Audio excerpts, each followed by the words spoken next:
Sebagian besar dari mereka meyakini jika kematian Sasa karena dikalapkan atau istilah dijadikan tumbal dengan cara ditenggelamkan karena tempat kejadiannya yang sudah sering mereka dengar. Sudah selesai apa belum? Itu kelihatannya sudah datang. Sejenak, puluhan orang yang mendengar ucapan salah satu rekan mereka memalingkan wajah, menatap lurus ke arah jalan desa, di mana dari kejauhan, tepatnya dari arah jalan batas desa, terlihat kelipan cahaya senter dan iringan-iringan warga berjalan cepat mengikuti sebuah keranda bertutup kain hijau dengan iringan kalimat tahlil. Mereka serentak berdiri, sedikit menjauh dari liang lahat yang memang sudah siap, memberi ruang bagi para pemanggul keranda ketika sudah tiba. Tak berapa lama, suasana terlihat hening. Semua terdiam dengan tatapan mengarah pada keranda yang tengah dibuka perlahan. Menunggu sampai sebujur tubuh kecil terbungkus kain putih terlihat jelas dari paparan cahaya lampu. Namun, sebentar kemudian, suasana berubah. Ketika beberapa orang yang berada di dekat jasad membujur kaku itu, tiba-tiba beringsut mundur sambil menutup hidung. Wajah mereka pucat seperti ketakutan, mengundang rasa penasaran semua orang yang menyaksikan. Mbah Malik yang menyadari keadaan itu, segera memerintahkan beberapa orang di dekatnya untuk segera memasukkan jenazah Sasa. Walaupun awal menolak, tetapi atas desakan disertai permintaan khusus darinya, 4 lelaki di sampingnya dengan terpaksa maju dan segera memasukkan jenazah ke liang lahat, bermodalkan kain-kain sarung untuk menutup penciuman mereka. Baru saja mereka selesai menimbun, membuat gundukan tanah bernisan kayu, rintik gerimis langsung menyambut, membuat Mbah Malik buru-buru membaca doa sebagai prosesi terakhir pemakaman Sasa. Wi, kamu yang sabar, kuat, terimalah kalau ini sudah menjadi takdirnya Duk Sasa. Wiwi yang masih terlihat sangat syok, sedikit memelankan isakan tangisnya kala melihat seorang wanita bergamis dan berkerudung hitam baru saja masuk ke dalam kamar dan berucap padanya, "Iya Bu, tapi saya tidak ikhlas," saut Wiwi di sela-sela isakannya. Sang wanita bergamis hitam duduk di samping Wiwi, segera meraih kepala dan membenamkan ke dadanya, membiarkan Wiwi kembali menangis sambil mengungkapkan penyesalannya. Sementara semua mata beberapa wanita, kerabat, dan tetangga Wiwi yang awal menemani melempar saling pandang melihat kejadian itu. Ada rasa sungkan dan tak enak yang tersirat pada wajah mereka setelah kedatangan wanita 50-an, namun masih terlihat ayu. Sebab mereka tahu siapa sosok bergamis dan berkerudung hitam yang masih memeluk kepala Wiwi. Bukanlah wanita biasa layaknya mereka, melainkan seorang wanita yang terkenal dan disegani karena kekayaannya. Memang bukan hal aneh jika sosok yang biasa dipanggil Bu Hajah Dia datang melayat ke rumah Wiwi. Bahkan bisa dikatakan satu keharusan mengingat Zul, suami Wiwi, dan Wiwi sendiri begitu dekat dengannya. Bukan hanya karena Zul yang bekerja padanya, tapi semua kerabat dan warga kampung tahu jika selama ini Wiwi dan Sasa sudah dianggap seperti anak dan cucunya sendiri. Namun, dari sekian banyak pasang mata yang mengenal dan menatap Bu Dia dengan tatapan segan penuh rasa hormat, ada satu pasang mata yang menyorot tajam dan terlihat takut melihatnya. Sepasang mata itu adalah milik Bahan. Entah apa yang menjadi penyebab Bahan begitu terlihat cemas ketika melihat kedatangan Bu Dia. Bahkan dirinya memilih menyendiri ke belakang rumah saat tahu sosok Bu Dia ada di kamar Wiwi. Bahan terlihat duduk di teras belakang dengan wajah menggurat kegelisahan. Matanya menerawang jauh, menatap gelap malam berhawa dingin dan berhias rintik gerimis yang belum reda, seperti tengah membayangkan atau memutar kembali memori ingatannya di masa lalu. Masa-masa yang seharusnya sudah ia kubur dalam-dalam, tapi kini memaksanya untuk membongkar setelah kematian cucu kesayangannya. Tetapi tampaknya bukan hanya itu saja yang bakal menjadi beban dan ketakutannya, melainkan satu kejadian yang seketika membuat wajahnya berubah menegang. Bermula dari terdengarnya suara tangisan lirih dari sisi sebelah kanan, atau tepatnya di belakang sumur dan kamar mandi rumahnya.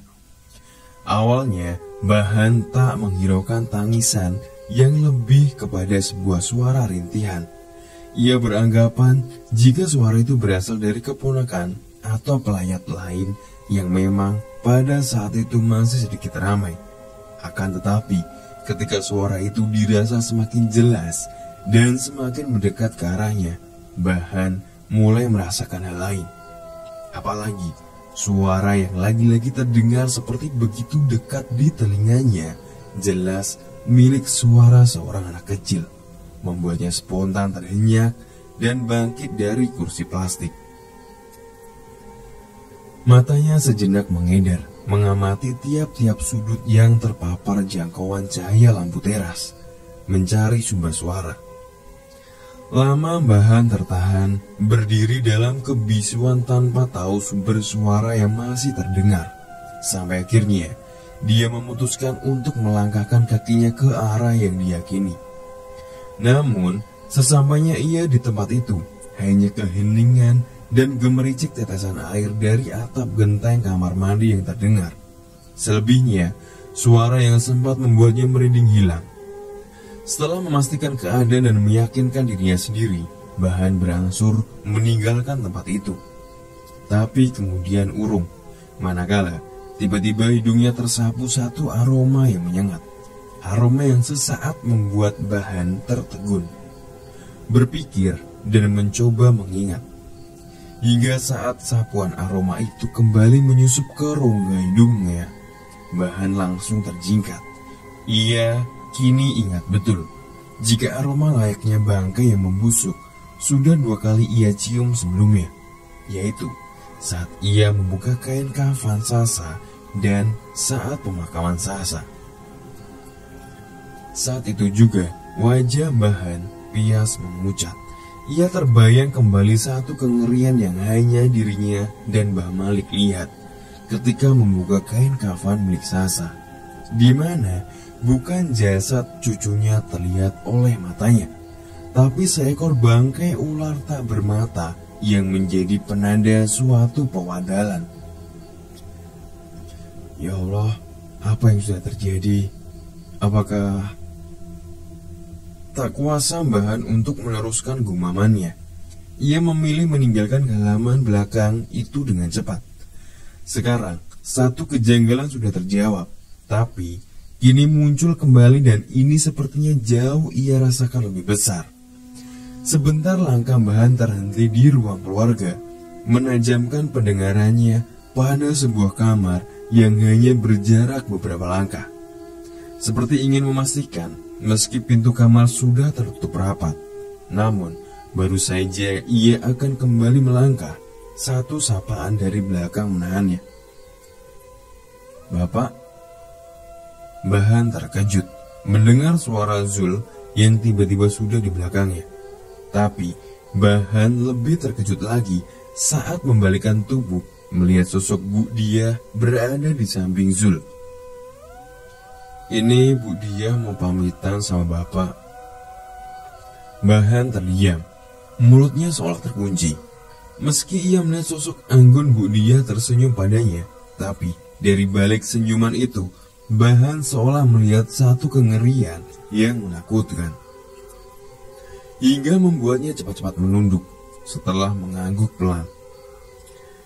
Dada Bahan bergemuruh, jantungnya berdegup kencang, mendapati aroma semerbak dari tubuh Bu Diah saat melewatinya dengan diam. Dan satu lagi yang membuat wajah Bahan membias, seulas sungguhan senyum yang masih menghias dari sudut bibir Bu Diah, seperti mengartikan sesuatu. Entah mengapa, setiap kali Bahan bertemu dan mencium aroma khas seperti bunga melati, selalu membuat darahnya berdesir kuat. Padahal, aroma wangi itu sudah ia lupakan puluhan tahun silam, tepatnya saat Sanusi, sahabat sekaligus bosnya, dulu meninggal. Tapi kini, aroma itu kembali hadir. Kembali ia cium dari tubuh Bu Dia, yang memang satu hal kewajaran, mengingat Bu Dia satu-satunya anak perempuan Sanusi selain satu lelaki yang juga mewarisi sebagian harta Sanusi. Malam semakin merambah jauh. Tiupan angin dingin dari area persawahan menjadi satu hal yang pasti.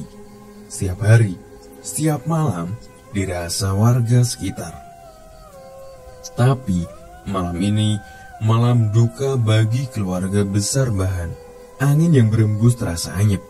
Apalagi setelah kepergian Bu Dia dan disusul yang lainnya, semakin hawa anyep menyelimuti sekujur tubuh Bahan. Malam itu, tak sedikit pun rasa kantuk menyerang mata Bahan, membuatnya tertahan sampai suara azan subuh berkumandang. Satu panggilan kewajiban baginya untuk segera ia tunaikan. Meski masih tersusupi rasa duka mendalam, tapi kali ini ia memilih untuk tak melangkah ke masjid seperti biasanya. Entah karena masih berduka atau ada hawa lain, Bahan memutuskan untuk menunaikan 2 rakaatnya di rumah. Dingin, air suci dan mensucikan membasuh bagian tubuh Bahan. Namun lebih dingin lagi ia rasakan di sekujur tubuhnya. Saat baru akan meninggalkan tempatnya bersuci, matanya dikejutkan satu bayangan membungkuk di sudut kanan, belakang kamar mandi. Sedikit ragu menyerat di wajah basah Bahan, namun demi memastikan, Bahan akhirnya memutuskan untuk menunda 2 rakaatnya. Melangkah pelan, menghampiri tempat di mana ia melihat bayangan yang sudah mengejutkannya. Perlahan, kaki Bahan menapaki tanah berpasir di sisi kamar mandi. Ia mencoba membangun keberanian melawan bau wangi yang mulai mencekam jiwanya. Sampai akhirnya, tubuh Bahan benar-benar dirasa kaku. Dingin membeku. Mendapati satu sosok wanita tua berambut acak-acakan tengah duduk bersimpuh. Mata sosok tua itu seketika menatap Bahan. Tersenyum menyeringai membuat wajah Bahan semakin mempias putih. "Siapa kamu?" Bahan memaksa bibirnya untuk bertanya. Mendengar pertanyaan Bahan, sosok wanita tua berkebaya itu semakin menyeringai, membuat Bahan sadar dan yakin jika yang ada di hadapannya bukanlah manusia. Apalagi saat matanya melihat 3 bungkus daun pisang berisi bunga warna-warni di hadapan sosok itu, goyanglah kedua lutut Bahan. Bahan roboh, lututnya sudah tak mampu menopang tubuhnya yang gemetar. Bahan terduduk bersimpuh menghadap sosok yang kini mulai menyuap bunga warna-warni di hadapannya. Sosok itu terus melahap, tak memperdulikan keadaan Bahan yang sudah tak bisa berbuat apa-apa. Baru setelah ia menghabiskan 3 bungkus bunga, sosok wanita yang ternyata berbola mata putih rata tertawa lirih. Melihat keadaan Bahan yang pucat pasi dan gemetar, ia kemudian bangkit, mendongak ke atas dan menatap kembali sebentar pada Bahan. Sebelum tubuh bungkuknya melangkah pergi seraya bersenandung tembang yang tak dimengerti oleh Bahan. Setelah sosok itu menghilang, sedikit demi sedikit Bahan kembali menguasai kesadarannya. Perlahan, tubuhnya bangkit, mengabaikan rasa ngilu pada tulang-tulangnya, demi bisa segera meninggalkan tempat itu. Sepanjang pagi, rasa takut masih terus menjalari jiwa Bahan, bukan hanya karena wujud sosok itu, tapi juga pada 3 bungkus bunga, seperti sengaja disiapkan untuk mengundang sosok itu. Sebab Bahan tahu, jika hal itu ada kaitannya dengan kematian Sasa, dan menjadi satu pertanda buruk selanjutnya, bagi seluruh keluarganya. Menyadari akan hal itu, Bahan keluar kamar. Ia bergegas mencari keberadaan Zul. Namun, berkali-kali ia memanggil dan mencari di setiap sudut rumah, tak ditemukannya. Dan yang lebih membuat keheranan Bahan, Wiwi menantunya juga tak terlihat. Bahan terduduk kembali dengan perasaan campur aduk. Tak seperti biasanya, Wiwi dan Zul pergi tanpa memberitahunya, apalagi masih dalam suasana berkabung. Keresahan semakin memuncah jiwa Bahan saat hari sudah beranjak sore. Namun Wiwi dan suaminya belum juga kembali. Ia yang hanya sendiri seharian menemani dan menemui beberapa saudara jauh dan kerabat yang datang melayat tanpa bisa beristirahat. Terlihat rasa lelah menggurat di wajah kerasnya. Baru saat suara azan maghrib terdengar, nampak Wiwi dan Zul memasuki halaman berboncengan. Sesaat, Wiwi dan suaminya sedikit sungkan melihat Bahan berdiri dengan wajah merah di ruang tamu. "Dari mana kalian?" Terdengar berat suara Bahan. "Maaf Pak, kami tadi ke rumah Bu Dia," jawab Zul. Betapa terkejutnya Bahan mendengar jawaban anaknya. Wajahnya terlihat murka, matanya melotot tajam, membuat Zul dan Wiwi tertunduk. "Apa yang kalian lakukan di tempat Bu Dia?" tanya Bahan dingin. "Pak, kenapa toh Bapak begitu benci sama Bu Dia? Kenapa Bapak selalu berpikir buruk tentang kedekatan saya, Wiwi, dengan keluarga Bu Dia?" Kali ini, Zul memberanikan diri menatap dan bertanya dengan suara tegas. "Saya yakin jika meninggalnya Sasa tak ada hubungannya dengan Bu Dia, dan seharusnya kita berterima kasih padanya." "Terima kasih," sahut Bahan masih dengan wajah merah. "Iya, karena beliau benar-benar tulus membantu kita, tulus menyayangi Sasa. Sampai-sampai hari ini beliau mengeluarkan tak sedikit biaya, uang, sebagai wujud sayangnya pada Sasa." Sedikit bergetar suara Zul menyambung penjelasannya. Bahan termangu mendengar penjelasan Zul. Meski semua yang dikatakan Zul tentang kebaikan Bu Dia, tapi tetap saja dalam hati Bahan tak menerimanya. Bahkan semakin menguatkan rasa curiganya. Malam itu, setelah berdebat kecil, Bahan benar-benar merasakan perubahan dalam diri Wiwi dan anaknya. Bukan hanya dalam menanggapi kematian Sasa dan tentang Bu Dia, tapi dalam hal gelagat pun Bahan merasakan jika Wiwi dan Zul seperti bukan mereka lagi. Rasa lelah raga dan pikiran sejenak memaksa tubuh Bahan untuk lebih awal masuk ke dalam kamar. Tak seharusnya suasana duka akan kematian Sasa. Rumahnya dikosongkan dari lantunan ayat-ayat suci Al-Quran dan iringan bait doa. Ia menyadari jika semua ini bakal semakin mengundang prasangka buruk dari semua warga. Tapi, apa daya, ia sendiri tak lagi mampu untuk mengendalikan anak satu-satunya yang sudah tak lagi mengindahkan dirinya. Bahkan, cenderung lebih memilih menuruti semua ucapan dan anjuran dari Bu Dia, tanpa mempertimbangkan semua nasihat darinya. Sementara Bahan terhanyut dalam lamunan masa lalunya, masa di mana dirinya bersama Sanusi, orang tua dari dia, selalu bersama, sebelum Bahan menyadari jika ada yang salah dalam diri Sanusi. Berpikir sampai di situ, Bahan buru-buru memejamkan matanya, mencoba untuk tak meneruskan pikiran liarnya, membuka kenangan pahit. Dan baru saja Bahan sedikit terlelap, antara sadar dan terjaga, ia tersentak oleh satu suara tangisan lirih dari balik tembok kamarnya. Tak lama, Bahan bangkit, perlahan turun dari ranjang kayu, melangkah mendekat ke arah tembok di sisi kiri jendela.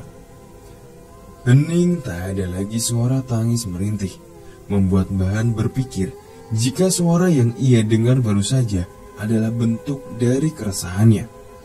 Namun, baru saja Bahan beranjak Tiba-tiba ia merasakan seolah kamarnya berputar, membuat tubuhnya limbung dan terduduk di ranjang. Seakan tak percaya dengan apa yang dilihatnya, Bahan kembali berdiri meski rasa takut mulai menyusupi. Lama Bahan tertegun, memikirkan semua yang baru saja ia alami. Namun lagi-lagi ia tak menemukan jawaban. Setelah lama menunggu dan tak ada lagi hal aneh yang terjadi, Bahan membaringkan tubuhnya, mencoba kembali melelapkan matanya, melupakan beban pikirannya. Tapi sayang, itu pun tak bertahan lama, sebab beberapa saat kemudian Bahan kembali bangkit dari ranjangnya ketika telinganya terganggu suara mirip kaki menghentak tanah di luar jendela. Ingin ia abaikan, namun semakin lama suara itu semakin keras, sampai menggetarkan kaca jendela kamarnya. Kali ini hal berbeda benar-benar dirasakan Bahan ketika ia mendekat jendela. Jika tadi hanya merasa penasaran dan sedikit takut, tapi sekarang Bahan merasa jantungnya seperti pacu, berdegup tak beraturan. Bahan yang sudah berdiri di depan jendela tiba-tiba mengurungkan niatnya untuk membuka kain tipis penutup jendela. Entah mengapa, saat tangannya baru menyentuh dan hendak menyibak, mendadak bayangan sesosok wanita tua sedikit bungkuk yang muncul dalam benak dan pikirannya, sehingga ia memilih untuk mundur dan kembali ke ranjang.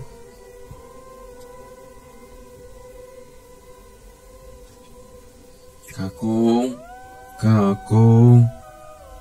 Bagi tersengat listrik tubuh Bahan saat baru menginjak di ranjang. Satu suara panggilan yang biasa ia dengar dari bibir Sasa terdengar dari balik jendela. Sasa, Bahan bergumam lirih. Kakung, Kakung. Lagi, suara lirih dari suara jendela terdengar, memaksa Bahan harus kembali lagi untuk ketiga kalinya. Tapi kali ini, Bahan memberanikan diri menyibak langsung kain tipis yang menutupinya. Sesaat tubuh Bahan terasa kaku, matanya menyorot ketidakpercayaan mendapati sesosok tubuh kecil berdiri di luar jendela.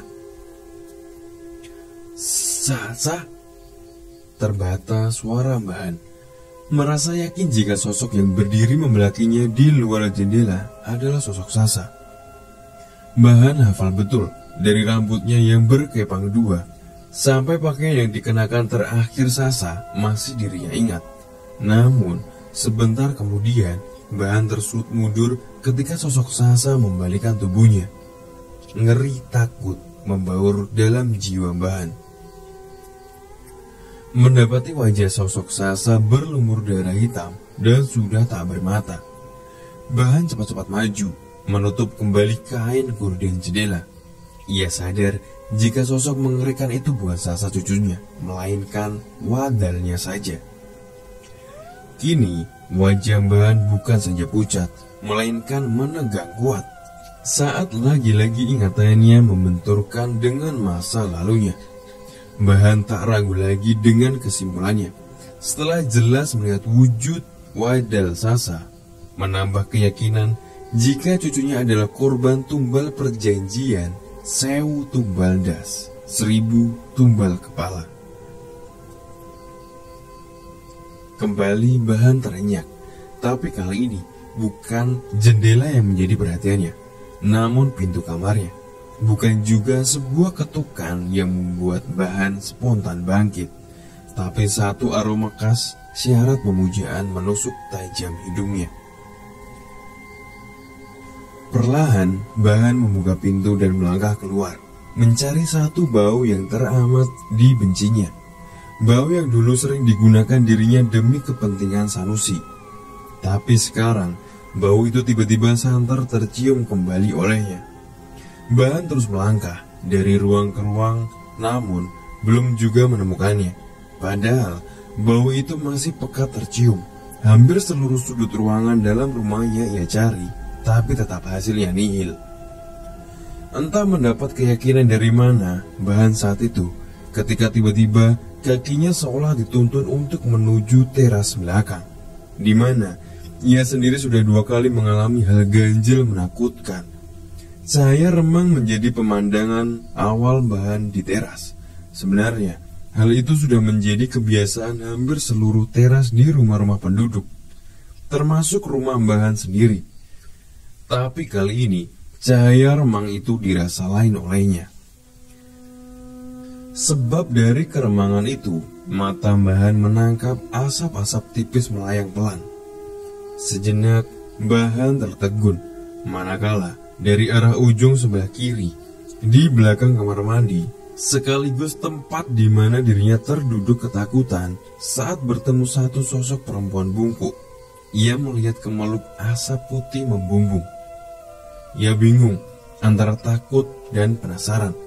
Tapi ketika matanya kembali mengamati dan melihat sesuatu yang menarik perhatian, akhirnya rasa penasaran mengalahkan rasa takutnya.